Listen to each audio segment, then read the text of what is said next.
여러분, 안녕하십니까? KRC 뉴스입니다. 농지연금 가입 연령이 만 60세 이상으로 낮아지면서 가입 문의와 가입이 증가세를 보이고 있습니다. 가입 연령이 완화된 3월 한 달 사이에만 가입 건수가 전월 대비 23%가 증가했는데요. 실제 제도가 개선된 이후 가입률을 보면 60세에서 64세가 20%를 차지하면서 높은 호응도를 보이고 있습니다. 공사는 농지연금 가입자가 공사를 통해 농지를 임대하는 경우 월 지급금을 추가 지급하는 상품들과 법원 경매 전에 공사가 농지를 매입하는 담보농지 매입 제도를 도입하는 등 앞으로도 수급자 중심 제도 개선을 계속해 나갈 계획입니다. 최근 이상기후 현상이 잦아지면서 시설물 안전관리도 중요해졌는데요.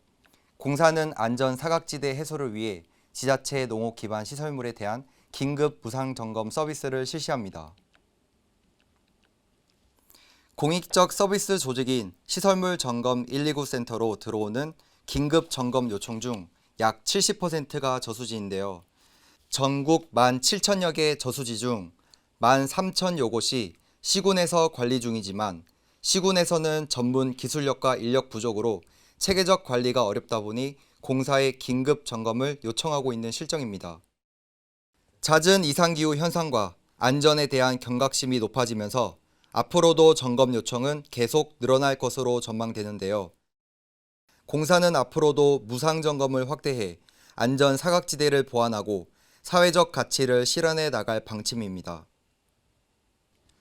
본격적인 영농기를 맞아 안전 영농과 풍년 농사를 기원하는 통수식이 국내 최대 평야지인 전북 동진지사에서 열렸습니다.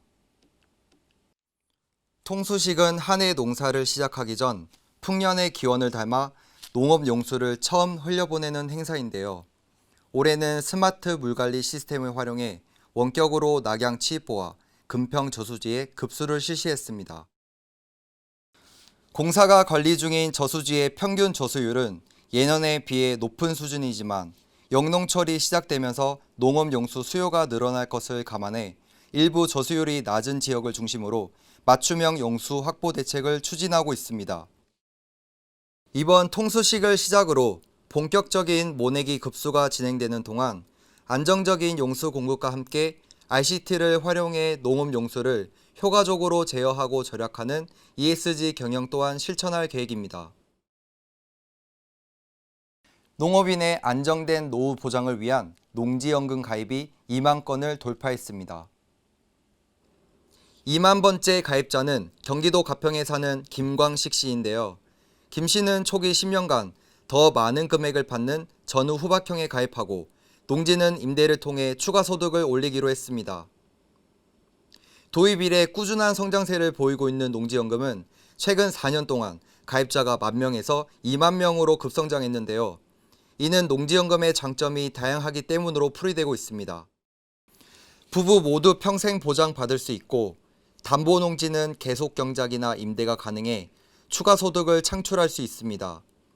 여기에 6억 원까지는 담보농지에 대한 재산세 면제, 그리고 압류 방지용 수급 전용 계좌 이용이 가능합니다. 농지연금은 만 60세 이상, 영농 경력이 5년 이상인 농업인으로 소유 농지가 공부상 전, 답, 과수원으로 실제 영농에 이용 중이면 가입할 수 있습니다.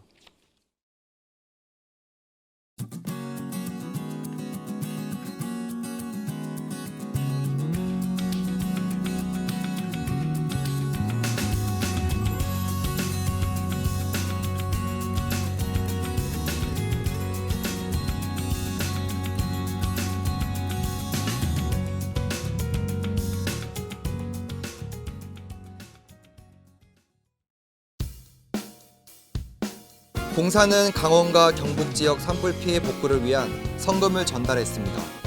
성금은 임직원 모금액만큼 공사에서 기부금을 더하는 매칭 그랜트 방식으로 1억 1,700여만 원을 모아 지난 1일 대한적십자사에 전달했습니다. 농촌 재능 나눔 사업을 통해 다양한 전문 지식과 기술을 나눌 봉사단체 63곳이 선정되었습니다. 선정된 단체들은 전국 17개 광역시도와 157개 시군 중에서 대상 마을을 선정해 오는 10월까지 재능 나눔 활동을 펼치게 됩니다. 오는 7월 1일부터 농지 임대 수탁 사업의 임차인이 공고를 통해 선정됩니다. 그동안은 임대 수탁 사업 활성화를 위해 공고 생략 예외가 인정되었는데요. 하반기부터는 모든 신규 계약이 공고를 통해 청년 후계 농업인 2030 세대 등을 우선순위로 선발하게 됩니다.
(1977년 4월 13일) 사교천지구 농업종합개발사업의 기공식을 건설 현장에서 가졌습니다.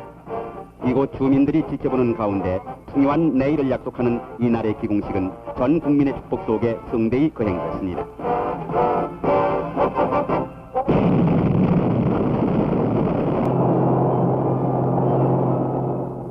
사교천지구 제1단계 사업은 843억 6천만 원을 투입해서 1979년에 완공하게 되며 그 중에서도 사교천 하구를 가로막는 방조제 공사는 기공식과 더불어 서해안의 축을 흔들었습니다.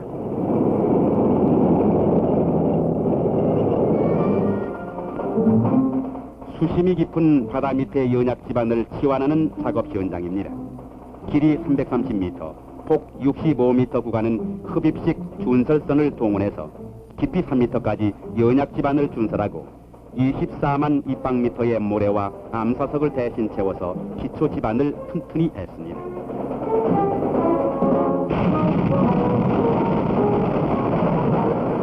사교천 하구를 가로막게 될 막대한 양의 흙과 돌은 당진군 신평면측의 5개석산, 아산군 인주면측의 8개석산을 확보해서 하루 3만 입방미터의 토석재를 20km가 넘는 건설 현장으로 실어 날랐습니다.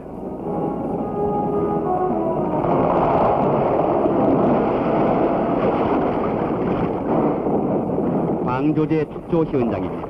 많은 양의 돌망태를 미리 비축하고 조유 속에 따로 첨단을 보강하면서 전진했고 수심이 깊은 해상에서는 선박을 이용해 투하하는 등 바다와 싸우기에 본신의 정력을 다했습니다.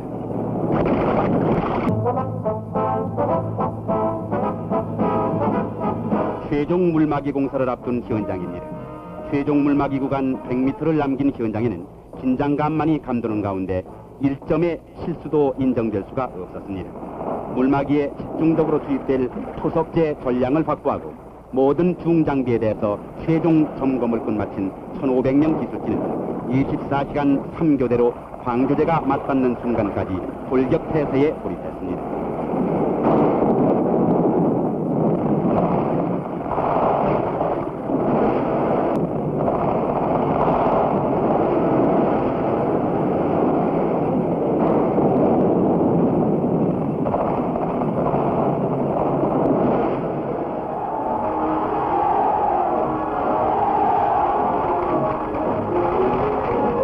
이는 우리에게 남양과 아산만을 가로막은 경험과 교훈이 있었고 이 경험으로 닦여진 자신과 의욕으로 최난의 공사를 극복해냈던 참으로 자랑스럽고 영광된 결실이 아닐 수 없었습니다.